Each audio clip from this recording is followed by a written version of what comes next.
नमस्कार दोस्तों, स्वागत है आप सबका मेरे YouTube चैनल पे। तो हाजिर है आज एक और नई स्टोरी। तो आज की जो स्टोरी है ये मुझे जिन्होंने भेजी है उन्होंने अपनी आइडेंटिटी रिवील करने के लिए मना किया है। कहा था स्पेशली कि मेरा नाम मत लेना। तो लेट्स सपोज कि उनका नाम है इशिता। तो ये स्टोरी मुझे भेजी है इशिता ने and she belongs to Rampur Bushahr, Shimla. Shimla की हॉन्टेड स्टोरीज तो वैसे ही बहुत फेमस होती हैं, बहुत सुनी भी होंगी। तो आज एक और नई हॉन्टेड स्टोरी मैं आप सबके सामने लेके आया हूँ जो कि है शिमला की। तो थोड़ा सा मैं बेसिक सा मतलब बैकग्राउंड नॉलेज दे देता हूँ। जो इशिता के फादर हैं वो एक गवर्नमेंट एम्प्लॉय हैं, तो जो गवर्नमेंट की तरफ से क्वार्टर्स मिलते हैं, कॉलोनीज वगैरह, तो ये स्टार्टिंग से वहीं रहते थे, उन्हीं कॉलोनीज में मतलब ये रहे हैं। और इशिता की 2 बहनें और हैं, मतलब कुल मिला के ये 3 बहनें हैं। तो स्टोरी हम स्टार्ट करेंगे 2015 के आसपास से। तो ये जैसे कॉलोनी में एक बिल्डिंग थी, वहाँ पे ये लोग रहते थे, है ना। तो वहाँ पे कॉलोनी में जो बाकी बच्चे होते हैं, बड़े भैया दीदी जो थे, कुछ लोग वो कहते हैं हम ना आपस में जैसे बैठते थे, खेलते कूदते थे, तो ना वो भैया दीदी हमें हॉरर स्टोरीज सुनाते थे। तो वो बार बार बोलते थे कि इस जो कॉलोनी है यहाँ पे एक चुड़ैल घूमती है, और इस चुड़ैल का मतलब कोई एक चुड़ैल है उसका यहाँ पे वास है, और उसकी आवाज़ें आती हैं और वो काफ़ी लोगों को दिखती हैं। तो कहते हैं हम ऐसे मानते तो नहीं, तो हम सोचते थे कि हमें जस्ट ऐसे ही डराने के लिए मतलब ये बोलते रहते हैं। कहते हैं लेकिन स्टिल हम फिर ना थोड़े थोड़े डर जाते थे, लेकिन वो डर थोड़े टाइम के लिए होता था। फिर हम सोचते थे कि अभी तक तो कुछ हुआ नहीं, आज तक हमने नहीं सुना, ऐसे बोलते रहते हैं हमें डराने के लिए। तो कहते हैं 2015 में ही एंडिंग ऑफ द 2015 जो बिल्डिंग थी उन्होंने ना शिफ्ट कर ली, दूसरी वाली बिल्डिंग में ये लोग शिफ्ट हो गए। तो वो जो बिल्डिंग थी that was suppose to be the haunted one. उस बिल्डिंग को हॉन्टेड उसका मतलब टाइटल मिला हुआ था। तो इनको जिस बिल्डिंग में रूम मिला था वो था बिल्कुल टॉप फ्लोर था, और मतलब इनके नीचे 2 फैमिलीज रहती थी, बाकी के नीचे बाकी के जो फ्लैट्स थे वो सारी खाली थे। मतलब कुल मिला के ये 3 फैमिलीज थी वहाँ पे। तो इन्होंने बताया कि धीरे धीरे मतलब सब नॉर्मल था, ऐसा कुछ नहीं था कि हाँ जाते ही सब कुछ स्टार्ट हो गया। तो कहते नॉर्मल जैसे हम रह रहे थे, ठीक है, सब हो रहा था। तो कहते 2016-17 के आसपास की बात है, अगर आपको भी याद हो, जो स्टोरी देख रहे हैं जो हिमाचल से हैं, तो ना हिमाचल में उस टाइम 4-5 दिनों तक लगातार अर्थक्वेक, भूकंप के झटके महसूस किए गए थे। तो लोग ऐसे प्रिकॉशनरी मेजर क्या कर रहे थे कि मतलब अपने घरों में रात को नहीं सो रहे थे, और वो बाहर चारपाई लगा के अपने आंगन वगैरह में सो रहे थे। तो ये उसी टाइम की बात है। कहते तो उस टाइम जैसे अर्थक्वेक वगैरह का काफी शोर हल्ला टाइप मचा था कि मतलब आ ही रहे थे, हल्ला तो क्या मचा था। तो कहते हम ना सारे मतलब बाहर सोते थे कॉलोनी में, जो वहाँ का मतलब था आंगन वगैरह जो भी। तो कहते वहाँ पे जैसे 1-2 लोग और थे, बच्चे बुच्चे इनकी उम्र के, कोई बड़ा था कोई छोटा था। तो कहते ना एक फैमिली थी, उसमें जैसे वो भी 2 बहनें थी और एक छोटा सा भाई था। तो कहते हमने ना ऐसे ही हॉरर स्टोरीज स्टार्ट कर दी सुनाना, और ऐसे भूत प्रेत की बातें कर दी, क्योंकि अब बच्चे हैं, सबको आदत होती है, बड़े आपस में बातें करें। तो कहते हमने झुंड बना के बैठ जाते थे वहाँ पे, और हॉरर स्टोरीज वगैरह की ऐसी ऐसी बातें करते थे। तो कहते उनमें से जो वो फैमिली की एक बड़ी वाली बेटी थी, दीदी थे मतलब वो, तो कहते उन्होंने बताया कि जो ये छोटा बच्चा मतलब जो उनका छोटा भाई था, इसको कहते हैं ना एक औरत दिखती है, कहते हैं बार बार ना, और मतलब वो इसको बुलाती है, और ये बार बार बोलता है मम्मी को कि मम्मी वो आ गई वो आ गई। और कहते वो कमरे में भी होती है इसके, इसको आवाज़ें लगाती, हमें नहीं दिखती, कहते वो बस इसको दिखती है। तो फिर इन्होंने सोचा कि शायद ऐसे बोल रहे हैं, मतलब ये भी हमें डराने डराने के लिए, ऐसे थोड़ा ना हो सकता है कुछ भी। तो कहते वो बोलते थे कि नहीं इसको दिखती है, ये है तो है हॉन्टेड, कहते बिल्डिंग, और मतलब कुछ तो है यहाँ पे। तो कहते हम डर गए थोड़े टाइम के लिए, लेकिन फिर उसके बाद सो गए, और मतलब फिर नॉर्मल हो गया सब कुछ। तो कुछ दिन बीते, कुछ महीने बीते, कुछ साल भी बीत गए, और 4-5 साल बाद वो अंकल जिनकी ये फैमिली थी, जिनकी बेटी ने ये बताया था कि उनके छोटे भाई को ऐसे ऐसे मतलब वो औरत दिखती है, वो रिटायर हो गए, तो वो छोड़ के चले गए। एक बात और बताना भूल गया, वो जो छोटा बच्चा था उसकी एज काफी छोटी थी। अब उसे क्या पता भूत प्रेत एंड ऑल क्या होते हैं, तो उसे कुछ तो दिखता होगा कमरे में, कि वो बार बार बोलता था कि कोई है लेडी, कोई औरत है, आवाजें लगा रही है, बुलाती है। तो जब वो रिटायर हो गए तो कहते फिर उस बिल्डिंग में हम लोग ही बच गए थे, मतलब ऊपर।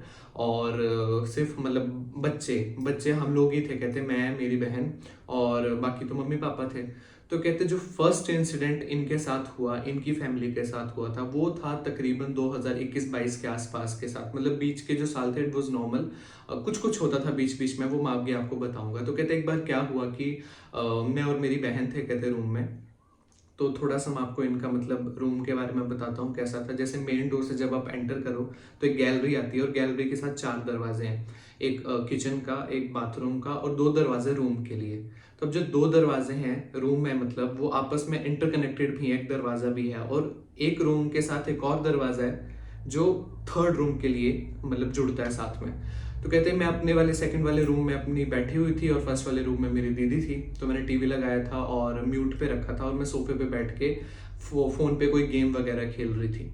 तो कहते मुझे ना ऐसे किसी की मतलब बड़बड़ाने की, जैसे कोई बोल रहा है, बड़ी तीखी तीखी जैसे आवाज़ें आ रही थी और मैं सोचूं कि मतलब ये दीदी इतनी ज़ोर से क्यों बोल रही है। मतलब मैंने तो दरवाज़ा भी बंद किया इतनी ज़ोर से, तो इनकी इस रूम से आवाज़ मेरे रूम तक कैसे आ जा रही। तो कहते मैं उठी और मैं उनके रूम में गई तो मैंने देखा वो तो सो गए थे। फिर मैंने उन्हें जगाया, मैंने कहा आप इतनी ज़ोर से क्यों बात कर रहे थे फ़ोन पे। तो कहते दीदी ने बोला मैंने तो कोई बात ही नहीं की फ़ोन पे, मैं तो सो गई हुई थी। तो कहते फिर मैं थोड़ी सी डर गई कि मतलब सच में ऐसा हुआ, लेकिन कहीं ना कहीं वो सोच रहे थे कि शायद मेरे को ना मेरी दीदी डरा रही है जानबूझ के, क्योंकि उस टाइम ये दोनों ही बहनें थी वहाँ पे और मम्मी पापा कहीं गए हुए थे। तो कहते स्टिल हम डर गए थे और मैं बैठ गई। कहते फिर थोड़ी देर बाद दीदी ने मुझे बोला कि यार इशिता तेरे को एक बात बताऊं। तो इशिता ने बोला हाँ बताओ। कहते यार जब मैं मतलब रूम में थी ना बोला, और जब मैं सोने लगी तो कहते फ़ैन की ना स्पीड, मुझे ऐसे लगा किसी ने फ़ैन की स्पीड बढ़ा दी और पंखा एकदम से तेज़ हो गया। और फिर कहते मुझे लगा कि शायद लाइट चली गई थी और मुझे ही याद नहीं रहा और एकदम से लाइट आई, तो इसलिए मतलब पंखा तेज मतलब चल रहा होगा, मैंने स्पीड रेगुलेटर पे ध्यान नहीं दिया। तो इशिता ने बोला कि लाइट तो गई नहीं थी मतलब। तो फिर ये ना थोड़े डर गए, क्योंकि इशिता की जो सिस्टर थी उन्होंने बोला कि ऐसा मतलब हुआ था, पंखा खुद ही तेज हो गया और मैंने उठ के मतलब स्लो भी किया था वो। तो फिर ये दोनों डर गए कहीं ना कहीं कि मतलब कुछ तो है। तो कहते हम ना दोनों सोने लग पड़े मतलब, और हमने ना एक दूसरे की तरफ पीठ की हुई थी। तो कहते अभी 5 मिनट ही हुए थे मतलब ऐसे दूसरी साइड को फेस किए और मुझे ऐसा लगा कि किसी ने मेरे सिर पे हाथ फेरा। कहते मैं डर गई, लेकिन मुझे लगा कि शायद फिर ये मेरी बहन ही कर रही है मेरे को डराने के लिए। पर कहते मेरी हिम्मत नहीं हुई देखने की और मेरे को पता नहीं कहते कब नींद पड़ गई और ये इंसिडेंट मतलब हो गया। अब नेक्स्ट इंसिडेंट की बात करते हैं। तो जो नेक्स्ट इंसिडेंट था वो हुआ था नवंबर 2022 को। तो कहते हैं कि इशिता ने बताया कि मैं इवनिंग वॉक पे गई हुई थी और फिर मतलब ऐसे टहल टूल के वापस आई अपने रूम में, जो दूसरे नंबर वाला इनका रूम था। कहते मैं वहाँ पे बैठी और जो थर्ड नंबर वाला रूम था कहते वहाँ से ना ऐसे हिस हिसाने की आवाज़ लगी आने, जैसे ना कोई गाना गा रहा था लेकिन ऐसे करके इस वाली हमिंग वॉइस में। कहते मुझे लगा दीदी है, मैंने भी ज़्यादा ध्यान नहीं दिया और मैं अपना काम लग पड़ी करने। कहते बड़ा मतलब गाना गा रही थी, ऐसे फील हो रहा था प्रॉपर, जैसे सुनाई दे रहा था कि कोई गाना गा रही है। वो कर रहे थे तो इनको भी पहचान में नहीं आया कि मतलब ये कौन है। तो कहते और तकरीबन 2-3 मिनट बाद ही मेरी जो दीदी थी वो बाहर से अंदर आई। तो उस रूम में था कौन, दीदी तो बाहर थी। तो कहते इस इंसिडेंट से भी मैं काफ़ी डर गई। और उसके बाद दिसंबर में 2022 में कहते हमारे कुछ एग्जाम्स थे और जो मेरी एक कोई फ्रेंड थी उसने मेरे को नोट्स और कुछ क्वेश्चंस के लिए बोला था। तो कहते मैं अपने रूम में बैठी हुई थी और मतलब उस टाइम इन्होंने बताया मेरे पास जीबी व्हाट्सएप करके कुछ होता था। मुझे नहीं पता जीबी व्हाट्सएप क्या होता है, मैंने कभी यूज़ नहीं किया। तो उसमें जैसे वॉइस चेंजर और आपकी आवाज़ बदल के वॉइस नोट्स आप भेज सकते हो।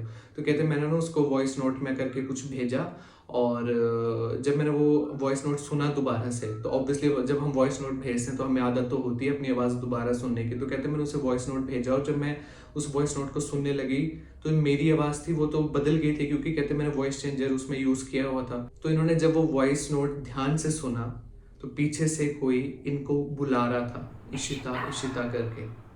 कहते मैंने 3-4 बार सुना ध्यान से कि कहीं मतलब मुझे तो नहीं भ्रम हो रहा है। और इसमें हैरानी वाली बात ये थी कि अब इनकी जो आवाज़ थी वो वॉइस चेंजर में चेंज हो गई थी, लेकिन उस चीज़ की जो आवाज़ थी वो ऐसा लग रहा था कि कहीं ना कहीं अब ना ये कोरिलेट लग पड़े करने की। जो उस टाइम आवाज़ आई थी हमिंग की, जैसे कोई गाना गा रहा था, मे बी ये वही लेडी है, ये वही है जो भी है। तो कहते वो ना आवाज़ दे रही थी मतलब वॉइस नोट में पीछे से इशिता, मतलब ऐसे ऐसे करके। तो कहते मैं काफ़ी डर गई और कहते वो वॉइस नोट आज तक इनके पास भी, इन्होंने बोला ये मुझे भेजेंगी तो आप ज़रूर भेजना मुझे, मैं भी सुनना चाहूँगा। बट चलो रहने ही दो, क्या करना मैंने भी सुन के। तो ये वो मतलब एक सेकंड इंसिडेंट जो था वो इनके साथ हो गया। तो अब बात करते हैं एक और इंसिडेंट की जो इनके साथ हुआ। ये हुआ था दिवाली के एक दिन पहले। तो तब ये सारी फैमिली गांव गए हुए थे और जो इशिता की बड़ी सिस्टर थी वो वहाँ पे मतलब अपने रूम में कुछ पढ़ाई वगैरह कुछ कर रही थी। तो कहते वो ना बैठी हुई थी अपने रूम में और सडनली किचन से आवाज़ लगी, यानी जैसे कोई अदरक वगैरह कूटता है ना। तो कहते वो 10-15 सेकेंड के लिए आवाज़ आई प्रॉपर तरीके से, जैसे कोई अदरक वगैरह कूट रहा था। तो वहाँ पे तो सिर्फ इशिता की सिस्टर थी, तो वहाँ पे वो कौन था उस टाइम किचन में। तो ये जो इंसिडेंट्स थे ये इनके साथ हुए। अब इन सारे इंसिडेंट्स के बारे में इन्होंने अपने पेरेंट्स को बताया कि ऐसा ऐसा होता है और ऐसा हमें फील होता है, कोई लेडी है यहाँ पे, सच में है।